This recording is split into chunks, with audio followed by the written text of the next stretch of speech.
In questo video vedremo come attivare la modalità scarsa illuminazione per i video notturni sulla Mission 1. Per passare a questa modalità dobbiamo scorrere verso destra sull'interfaccia principale della fotocamera e poi trovare una delle modalità preimpostate, praticamente la prima, che è la modalità scarsa illuminazione. E questo ci permetterà di catturare video in condizioni di scarsa illuminazione senza dover apportare alcuna modifica.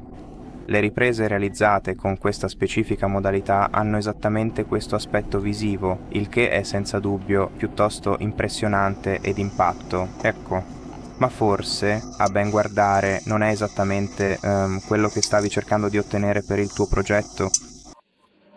Ora, se vuoi regolare la modalità scarsa illuminazione, devi toccarla nella parte inferiore dell'interfaccia, regolare il rapporto d'aspetto, la risoluzione e il frame rate, oltre al resto delle impostazioni per l'acquisizione, la qualità dell'immagine, le impostazioni audio e anche le scorciatoie.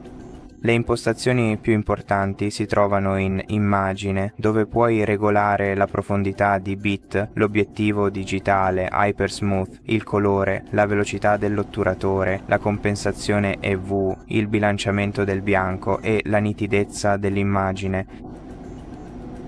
Una volta modificate le impostazioni verranno salvate automaticamente. E questo è tutto. Grazie per aver guardato questo video. Se il video ti è piaciuto, iscriviti al canale, lascia un like e un commento. Ci vediamo al prossimo.